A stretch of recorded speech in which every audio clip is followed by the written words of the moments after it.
Olá pessoal, tudo bem? Dando sequência aí na terceira semana da disciplina de Projetos de Redes 2, vamos comentar nessa aula sobre os protocolos de roteamento dinâmico. Nessa aula eu vou fazer uma introdução aos protocolos de roteamento dinâmico, comentar um pouco a evolução desses protocolos, ao longo dos anos, destacar qual a função e o objetivo desses protocolos, falar também dos componentes que estão envolvidos quando a gente comenta sobre protocolos de roteamento dinâmico, falar um pouco das vantagens e desvantagens desses protocolos de roteamento dinâmico e também sobre a classificação desses protocolos, mencionando o que são os protocolos IGP e o EGP, e os protocolos Classful e Classless.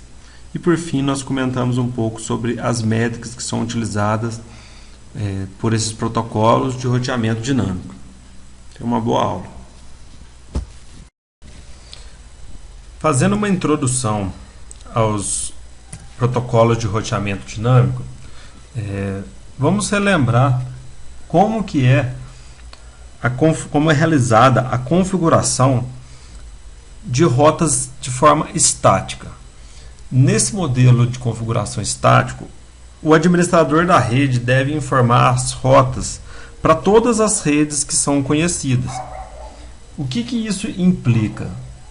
Que, caso haja qualquer modificação na rede, as informações de roteamento, as informações de rota devem ser alteradas manualmente pelo administrador em todos os roteadores. Já o protocolo de roteamento dinâmico, ele funciona de um modo diferente.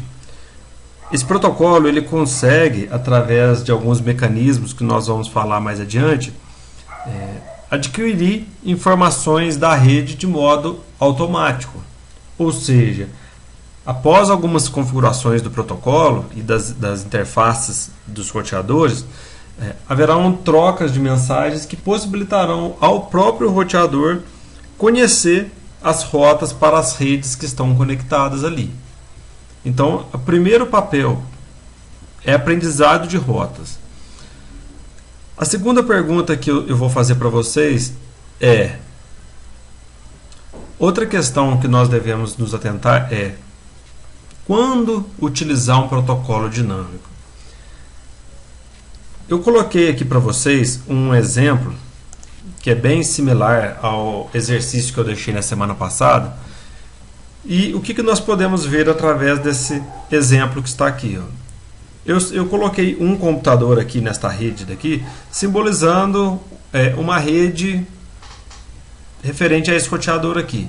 Eu poderia ter vários computadores, vários roteadores aqui atrás, mas o foco principal deve ser dado nos roteadores. O que é possível visualizar através desse exemplo? Que R1 só tem uma rota para R2, R2 só tem uma rota para R3 e R3 distribui as informações ali dentro da rede. Ou seja, eu só tenho um caminho para trafegar os dados de uma rede para outra. Então, neste cenário, não seria interessante utilizar um protocolo de roteamento dinâmico. Por quê? As configurações dessa rede elas são muito fixas. E pela imagem ali é possível ver que não há inicialmente uma tendência dessa rede crescer muito. Agora, se eu colocasse aqui, por exemplo, alguns outros roteadores nesse caminho aqui, por exemplo, se eu viesse e colocasse mais um roteador aqui, mais um outro roteador aqui, então, e eu tivesse agora várias conexões entre esses roteadores, talvez fosse interessante utilizar um protocolo de roteamento dinâmico, porque a rede agora ela tem vários caminhos para que a informação saia desse computador, desta rede, e alcance o R3. Ele poderia passar por aqui, fazer esse caminho, ou poderia... Vou colocar os cabos aqui para facilitar um pouquinho. Quer ver? Vou colocar esse cabo aqui. Então aqui iria simbolizar para mim, aqui no caso esses roteadores eles já estão eles não têm mais portas disponíveis. Mas supondo que aqui eu tivesse um cabeamento aqui e outro aqui, repare que agora eu já tenho dois caminhos para que a informação possa trafegar. E com um protocolo de roteamento dinâmico, essas informações elas são alteradas de forma automática. Então, há casos onde é recomendado utilizar um protocolo de roteamento dinâmico, como um cenário onde a rede é muito extensa, ou existem vários caminhos pela qual os dados podem trafegar. Em outros momentos é recomendável utilizar o roteamento estático, em situações onde só há poucos roteadores na rede, com apenas um caminho que leva até determinada rede. Então, reparem que é comum existirem mesclas de roteamento dinâmico e roteamento estático. E quando eu falo de um protocolo, de um roteamento dinâmico, nós temos que falar um pouco de convergência. Por quê? À medida que os roteadores trocam informações para tentar reproduzir a rede, ou seja, para conseguir montar um esquema de como a rede está configurada, quais os caminhos que levam até determinadas redes, durante a execução do roteamento, né, de todo o protocolo que envolve o roteamento dinâmico, essa rede ela ainda não está finalizada. Por exemplo, eu tenho informações que ainda não estão completas em relação à topologia da rede. Quando essa informação ela estiver completa, dizemos que a rede ela convergiu, ou seja, ela está finalizada, ela reflete o cenário real daquela rede.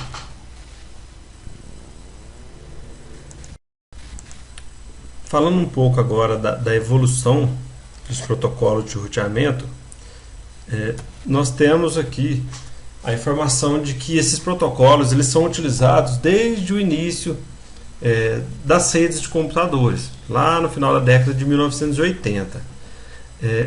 As versões que são mais recentes, elas suportam a comunicação com base em PV6.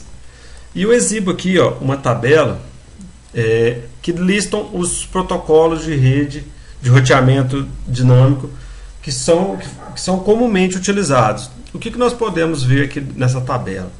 Falando um pouco da história também. O RIP, a versão original do RIP, foi um dos primeiros protocolos de roteamento dinâmico existentes. Só que, na época em que ele foi desenvolvido, as redes de computadores ainda não tinham a dimensão que possuem hoje. Ou seja, esse protocolo ele é um protocolo limitado. Ele não pode ser utilizado para configuração de uma rede de roteadores um pouco maior, porque ele não foi preparado para isso e a sua eficiência não é ideal nesse cenário.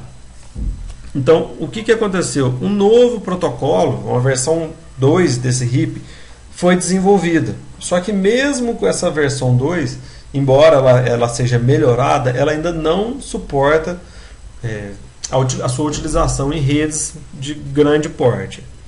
Para resolver esse problema, nós temos um outro protocolo aqui que é esse OSPF.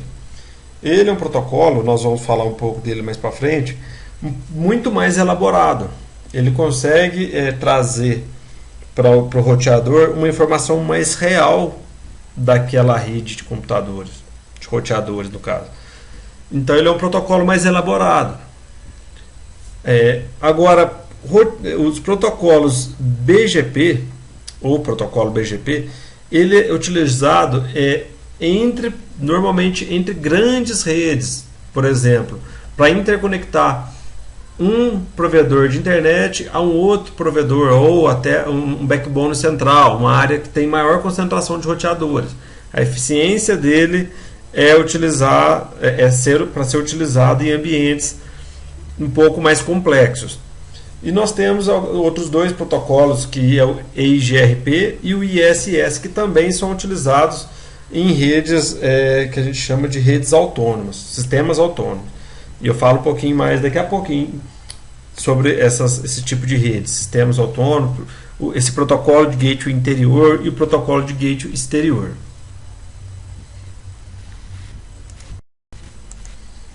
Dados os protocolos de roteamento, é muito interessante, muito importante um profissional da área de rede saber qual que é a função, qual que é o objetivo desse protocolo. Primeiramente, os protocolos eles são criados para facilitar a troca de informações de roteamento através dos equipamentos, através dos roteadores. Todo protocolo de roteamento dinâmico ele tem a mesma função, que é o que? Fazer a descoberta de redes remotas, ou seja, um roteador, através da troca de informações, ele, no final das contas, ele tem que conseguir descobrir quais são as rotas que estão conectadas em outros roteadores. Então, essa é a primeira tarefa de um protocolo de roteamento dinâmico: descobrir redes remotas.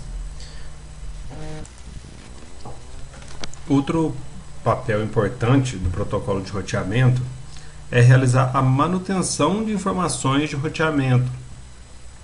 Ou seja, pode ser que após a rede ser totalmente mapeada pelo protocolo, ocorram alterações. Por exemplo, um link é perdido, um roteador queima, uma rota não está mais disponível. E é função do protocolo de roteamento dinâmico manter essas informações atualizadas, se reajustar de acordo com as modificações da rede. Somente após realizar a descoberta dessas redes remotas, mantendo essas informações atualizadas, é que o protocolo vai ter a capacidade de escolher o melhor caminho para as redes de destino. Só então ele vai conseguir verificar, quando um pacote for recebido, qual é o melhor caminho para levar esse pacote ao seu destino. Então, o último tópico é a capacidade de encontrar o melhor caminho novo se o atual não estiver mais disponível. Isso está intimamente ligado com a manutenção de informações de roteamento atualizadas. Por quê? É o que eu acabei de mencionar. Pode ser que em um dado momento exista uma determinada rota para encaminhar esses pacotes para a rede de destino. Porém, dali um tempo pode acontecer algum problema e esse caminho não estar mais disponível. Então, ao invés do roteador ficar simplesmente tentando enviar e perdendo esses pacotes, o protocolo de roteamento dinâmico tem a capacidade, deve ter a capacidade de se ajustar. Ou seja, identificar que aquela rota não existe mais, remover aquela rota da tabela e, se houver algum outro caminho alternativo, incluir esse caminho na sua tabela de roteamento. Uma vez que nós já falamos um pouco dos protocolos de roteamento dinâmico, é interessante observar agora quais são os componentes desses protocolos. Então, os principais componentes de um protocolo de roteamento dinâmico incluem as estruturas de dados, as mensagens do protocolo de roteamento e o algoritmo. O que vem a ser cada um deles? O mais importante desses componentes, são as mensagens do protocolo de roteamento. Essas mensagens, na verdade, são trocadas entre os roteadores que estão utilizando aquele protocolo de roteamento dinâmico para trocar informações sobre as redes que eles conhecem. Colocando um exemplo aqui, nesse cenário aqui, como que aconteceria? Esse roteador aqui, ele colocaria informações de troca com seus vizinhos, informando todos os caminhos que ele conhece. Ele diria que ele está conectado a esta rede e a esta rede. Esse outro roteador informaria que está conectado nesta rede e nesta. E esse roteador estaria conectado nessa e nessa outra rede aqui. Com isso, essas mensagens possibilitam o quê? Que os vizinhos comecem a tomar ciência das rotas existentes naquela rede. Ou seja, essas mensagens elas são o ponto-chave do protocolo de roteamento dinâmico. Através delas é que vão ser montadas as tabelas de roteamento. E onde que ficam armazenadas essas tabelas de roteamento? Na memória RAM daquele roteador, através de estruturas de dados. Ou seja, à medida que um roteador vai recebendo essas mensagens dos seus vizinhos, esse roteador vai utilizando essas estruturas de dados para montar um banco de informações para que ele possa fazer o quê? Executar um algoritmo. Então é nesse algoritmo e nessas mensagens que estão as principais características do protocolo de roteamento. É a diferenciação de um protocolo para outro. Por quê? O algoritmo tem a ver com como que ele vai tratar as informações que ele recebeu através dessas mensagens para encontrar o melhor caminho para um pacote para determinada rede. Então, como é que funciona um protocolo? Há trocas de mensagens constantes entre os roteadores que utilizam aquele protocolo de roteamento. Cada roteador vai utilizar das suas estruturas de dados que ficam armazenadas na memória RAM para montar as tabelas e os bancos de dados de informações da rede que ele recebeu, executar esse algoritmo para verificar qual a melhor rota para determinada rede e inserir essas informações na tabela de roteamento do roteador. E é através da tabela, como nós bem vimos, que os pacotes vão ser encaminhados. A decisão de encaminhamento dos pacotes é tomada em cima da tabela de roteamento. Bem, aparentemente, né, um protocolo de roteamento dinâmico tem apenas vantagem. É só coisa boa que ele traz. Só que ele também apresenta algumas desvantagens. Então, a seguir, eu vou falar as vantagens e desvantagens, lembrando que a vantagem do protocolo de roteamento dinâmico normalmente é a desvantagem do roteamento estático. E, ao contrário, as desvantagens do roteamento dinâmico costumam ser a vantagem do roteamento estático. A primeira vantagem do roteamento dinâmico é compartilhar automaticamente informações sobre redes remotas. Ao invés do administrador de rede informar em cada roteador quais redes remotas estão acessíveis a partir dele, o próprio protocolo de roteamento vai realizar essa função. Normalmente funciona da seguinte maneira: cada roteador que utiliza o mesmo protocolo de roteamento dinâmico, ele sabe quais redes estão conectadas diretamente a eles, nas interfaces do roteador. E ele começa a compartilhar essa informação através de mensagens.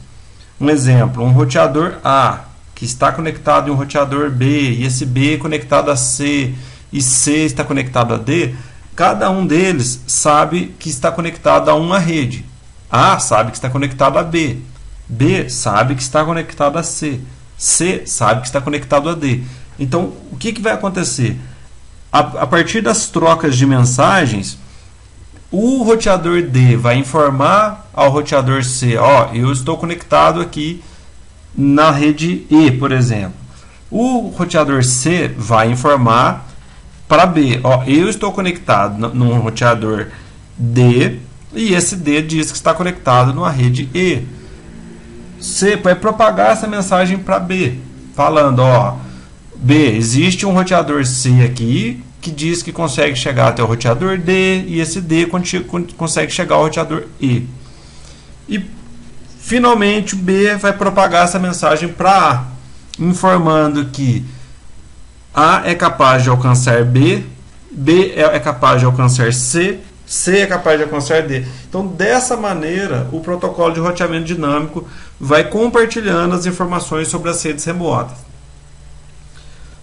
Dessa maneira, o roteador vai ser capaz de determinar o melhor caminho para cada rede, porque ele adiciona essas informações, essas mensagens que ele recebeu na sua tabela de roteamento, e nós vimos que é essa tabela de roteamento que será utilizada no momento em que os pacotes chegarem no roteador e ele precisar encaminhar até a rede de destino.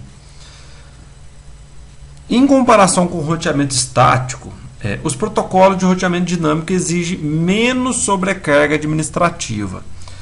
Por quê? Nós acabamos de ver que, pelo fato do protocolo já realizar a identificação de redes remotas, o administrador da rede não precisaria configurar isso manualmente nos roteadores.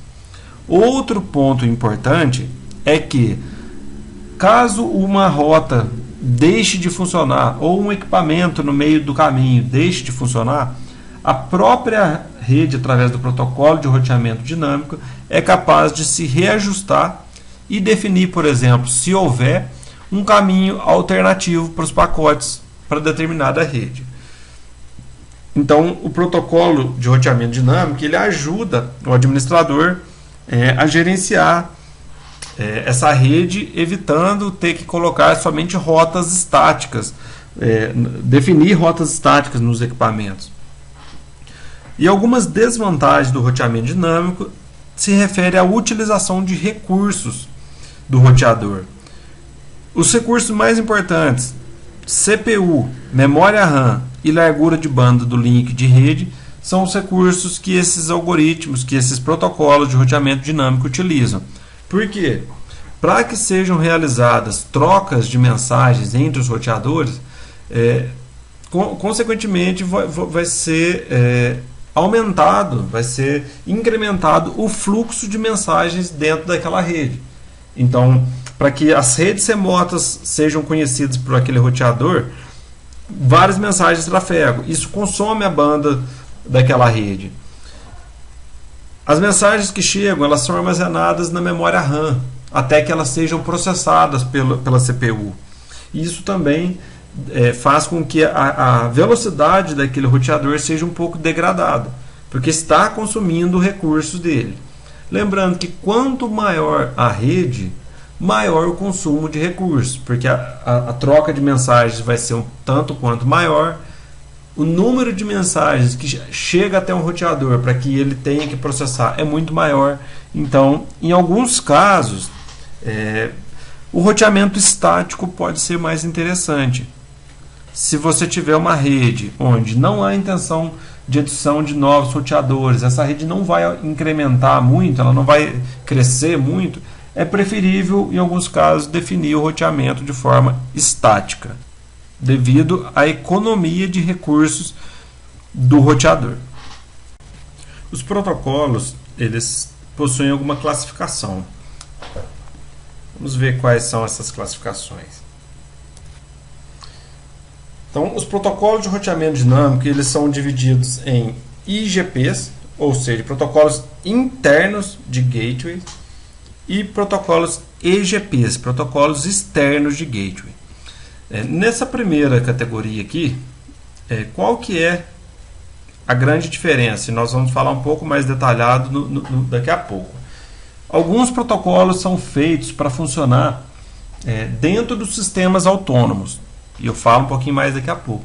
Enquanto que os protocolos externos eles são utilizados interprovedores, numa rede um pouco mais robusta, um pouco mais elaborada. Tá. E agora, nós temos alguns roteamentos que são baseados em vetor de distância, que podemos dizer que são protocolos de roteamento um pouco mais simples, a métrica deles é um pouco mais simples. Nós temos o RIP versão 1 e versão 2, o IGRP e o EIGRP, que é uma evolução desse protocolo IGRP aqui. E alguns protocolos de roteamento de link state, ou seja, estado de enlace, que é o OSPF e o ISIS. Enquanto que dos protocolos EGPs, nós temos apenas o protocolo de roteamento Path Vector, ou seja, vetor de caminho, que é o BGP. Estou falando um pouco mais desses protocolos IGP e EGP. Então imagine o que é um AS, um Autonomous System ou sistema autônomo. Imagine uma empresa. A rede de dentro dessa empresa, que é administrada por essa empresa, é considerada um sistema autônomo. Porque normalmente existe um ou poucos roteadores que conectam esta rede a outras redes, a rede dos provedores de internet, por exemplo. Então essa rede ela é um pouco menor, por assim dizer. E esses protocolos, os protocolos internos de gateway, o IGP, normalmente eles trafegam uma quantidade menor de mensagens. Então, se esses protocolos fossem utilizados, por exemplo, fora desse sistema autônomo, entre provedores, muito provavelmente eles falhariam miseravelmente, porque eles não estão preparados para interconectar diversos, inúmeros, milhares de roteadores, como é o caso das redes entre provedores. Então, dentro dessa classe, como eu mencionei, tem o RIP, o EIGPR, o SPF e o ISS. Então, repare aqui, ó, o AS1 está utilizando um protocolo, o AS2 está utilizando um outro protocolo e o AS3 está utilizando o RIP, que é um protocolo mais simples. Agora, a rede entre essas empresas, ou seja, a rede dos provedores de internet, que é uma rede mais elaborada, trabalham com os protocolos externos de gateway, que é o BGP. Então, ele é um protocolo mais robusto em comparação aos protocolos IGP.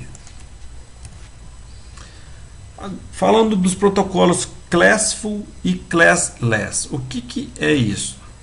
Então, primeiro, eu tenho a divisão aqui de quais protocolos se encaixam são classificados como Classful e quais protocolos são classificados como Classless. Então, basicamente, o que quer dizer um protocolo Classful? Isso leva a gente lá no VLSM, que é o quê? As redes de tamanho variáveis, de máscaras, né? Redes de máscaras de tamanhos variáveis, que é o processo que normalmente é feito para subdividir uma rede. E aí nós utilizamos aquelas máscaras que nós vimos, vocês devem ter visto anteriormente no curso, que nós temos as máscaras padrão, que é a 255.0.0.0 ou 255.255.0.0 ou então a 255.255.255.0. Estas são as máscaras padrão. Se a gente quiser subdividir uma rede, nós temos que alterar o valor da máscara.